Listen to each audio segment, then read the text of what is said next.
Now let's further our conversation about the MS Excel interface. You have seen quick access toolbar, then you have the ribbon below the quick access toolbar, you have the name and formula bar, and then let's go down to the bottom of the screen. You have the status bar right there.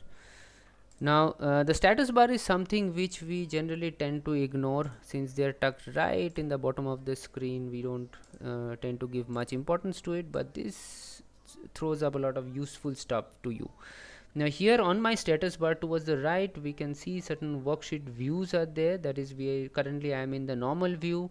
I have the option to go through page layout view, and then I have the page break preview. To the right of these views, we have the zoom bar, which basically allows you to zoom in and out of the workbook.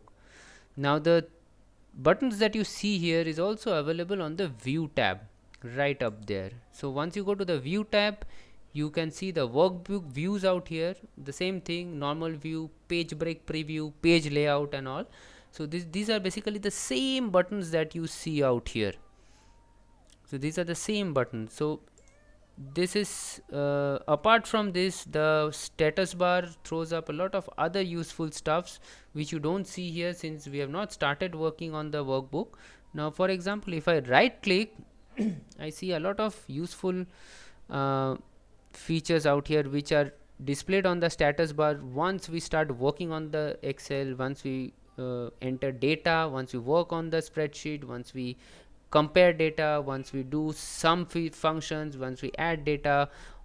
A whole lot of information and useful information is displayed on the status bar, so once you start working on it. So this is a very important feature in Excel. This interface allows you to go through various important information while you are working on Excel.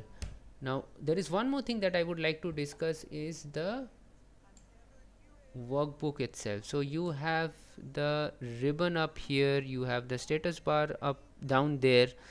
Now these are part of the Excel interface, and then you have the workbook, that is where you are supposed to primarily work on. So this is an area which is the most important area of the Excel, and this is the place where your actual work will happen. Now basically this means that the Excel has two parts to it. So one is the interface part, which is up here and down there, and the second is the workbook part.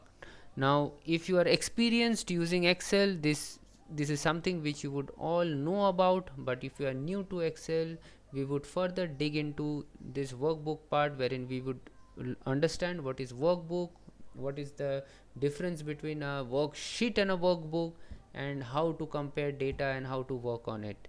So as we progress, we will talk more into this.